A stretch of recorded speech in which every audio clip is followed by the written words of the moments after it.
Cette année, ils ont choisi Montigny-lès-Metz et cette petite place pour lui rendre un nouvel hommage à l'occasion du 1er mai. Jeanne d'Arc, symbole historique célébré chaque année par le Rassemblement national. Alors tout doit être millimétré, parfaitement chorégraphié.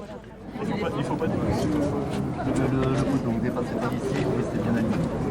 Ballet peu ordinaire dans cette commune de 20 000 habitants. Ne manque plus qu'une seule personne à l'appel. Ah, voilà. Dépôt de gerbe au pied de la Pucelle.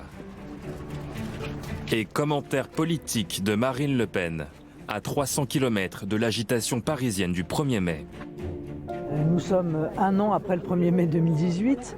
Le 1er mai 2018 avait été une véritable dévastation de Paris, sans que depuis aucune décision de dissolution de ces milices d'extrême gauche n'ait été décidée par le gouvernement.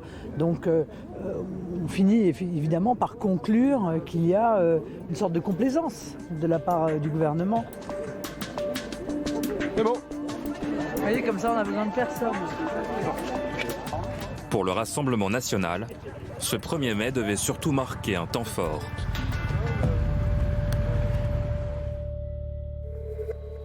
Un grand banquet patriotique à Metz pour redonner du souffle à sa campagne des européennes. On est à un peu moins d'un mois des élections, donc ça me semble intéressant d'aller voir un petit peu ce qui se passe. Ça permet aussi d'avoir un débat en interne pour confronter les différentes idées de l'Europe des nations, de notre Europe des nations, en tout cas celle de demain. Ah ben bien sûr qu'on a une carte à jouer, on attend un vrai changement interne via les institutions européennes parce qu'on ne peut absolument plus vivre dans l'Union européenne carcérale dans laquelle on vit actuellement. Nous défendons, nous, un autre modèle. L'UE, à nouveau accusée de tous les maux lors de ce banquet, notamment concernant les flux migratoires, même si la question semble faire débat à table parmi les sympathisants. On a des petits jeunes qui passent par-dessus nos propriétés pour venir casser, voler dans nos maisons. Excusez-moi, c'est pas du racisme. C'est une réalité de terrain vu le nombre de plaintes que j'ai déposées. Malheureusement, un certain nombre de personnes ne peuvent pas s'exprimer autrement que par la caricature. Donc on a l'impression que certains disent des étrangers dehors, c'est une caricature absurde. Sur l'estrade, les candidats du RN aux européennes se succèdent et balayent les thématiques habituelles. L'immigration, mais aussi la fiscalité ou la souveraineté des peuples.